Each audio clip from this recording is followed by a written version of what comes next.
So I got put in my mom's spot, and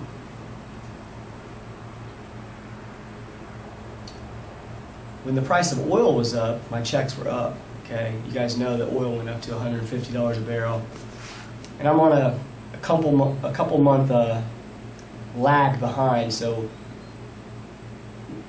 when oil was dropping, my checks were still up until a couple of months had went by. Then my checks started to decrease. The internet stuff that we were doing is a website where I sell DVDs, okay, that I produce, and I've been working on this website for a while. This gentleman was helping me out with this, and we got this website done, and it was an opportunity for me to make some more income. Something else I do is I pass these out, okay? On the streets, I'll approach people and I'll hand them this, okay? And I'll go over this with you guys.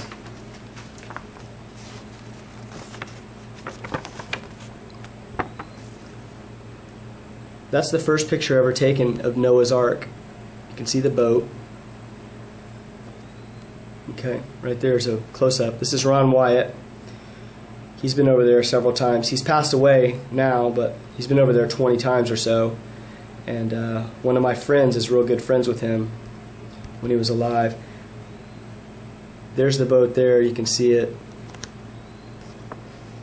right here. This is, in fact, in the mountains of Ararat.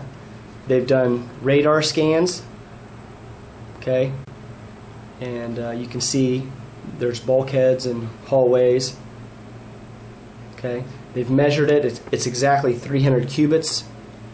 The Turkish government has built a visitor center right above that, and this timber was pulled out using this x-ray machine. Okay, the timber is about 2 feet long. It's about that thick, and you can see it here. It's petrified. They cut the corner of it out, and this little square here is a close-up shot of that corner. You can see that it's laminated. Okay, in the Bible, God talks about a wood type that's to be used. It's called gopher wood. Well, the Hebrew meaning of gopher is laminate. You can clearly see the glue runs up into the lamination line there, okay? Metal rivets were discovered at equal intervals. The metal rivets are about this big, okay? You can see there's a matrix there of a man-made layout there within the boat, okay? The structure, the internal structure is evident from above the ground using rocks and ribbons. Okay. Ron Wyatt also found the cities of Sodom and Gomorrah and 3 other cities surrounding the Dead Sea. You can clearly see that's a sphinx. Okay. There's a wall made up entirely of ash. You can see from the looks of these buildings, these are not found in nature. Okay, that's definitely a man-made structure, only it's entirely made up of ash. Okay. This is looking through one of the roads there. Also, he was looking for the place where the Red Sea was parted. This is the beach here in Egypt. Here it is again, okay, full size. You can see the path that they took. It says in the Bible they were entangled in. Okay, that would have been right there. The Navy gave Ron this picture here of what the water looks like, and you can clearly see there's a path right across there. It's a mile deep on either side, but it's a gentle 6 degrees, which is the same as a handicap ramp, okay, going across there. Now, you can see there's where they crossed at, right there. Now, they get some scuba gear on. They go diving in there.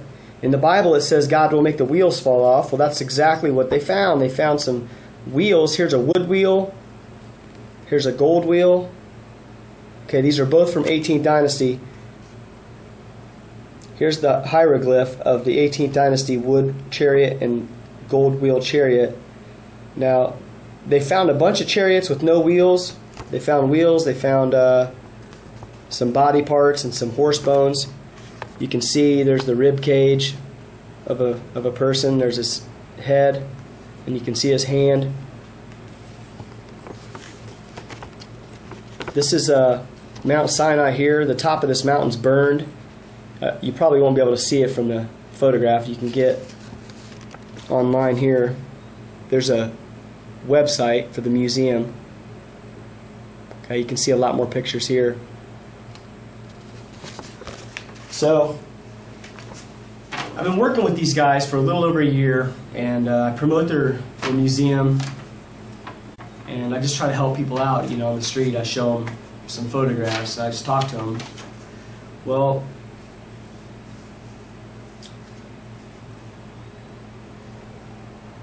a couple of months ago, okay, it's August now, 15th, 2009. A couple of months ago, my checks were really low, okay? I just bought a house, and my checks aren't even half what they were, okay? I spread myself so thin over the past year helping other people out that I didn't save anything for now. I just didn't think oil would go down to $35 a barrel, okay? And it did. And as a result of that, some of my bills aren't getting paid, okay? Now, about 3 months ago, it hailed up in Indianapolis. And I live about 20 minutes from Indy. My friend, he does paintless dent repair. He's one of the technicians, and they use special stainless steel tools, and they'll slip them in the car underneath, and they'll twist them, and it'll massage the dent right out, so you don't have to paint it. Another friend of mine actually owns a paintless dent repair company, and they travel around the country, and they just so happen to live down the street. So when it hailed here, he went down to Indianapolis and set up shop, okay, in Fishers, which is right by Indianapolis. It's on 96th Street. Okay, my friend calls me up and says, "Hey Corey, we're setting up a shop. Why don't you come down and check it out?" So I was like, "All right, I'll go down there with you." So I met with my friend. We went down there, and I saw my other buddy, the guy that owns the shop. We were talking, and they were like, "Hey, you can pass out some of our flyers, and if you get someone to come in, we'll give you 15% of the ticket. The ticket's like $4 grand. Just for getting someone to come in, you can make $500, $600, $700. Okay, they're going to pay the insurance deductible for the customer. It's really a pretty easy sell. Okay, all I'm doing is directing them to the address of where the shop is." So I thought about it for a second, you know, and I thought, you know, I could pass out my flyer, and I could pass out their flyer. So I walked across the street. There's a Bob Evans across the street, and the first 6 or 7 cars that I saw all had hail damage. So I was like, wow, okay, this is going to be easy. Okay, so I told him, sure, I'll do it. Okay, so the next day I went down there. I had my flyers that I made on my computer, and had them in my pocket. I got some flyers from the owner of this place here. This is just a card, but the flyers are about half as big as a piece of paper. Cardboard stock. So I folded those up, put them in my pocket, and off I went.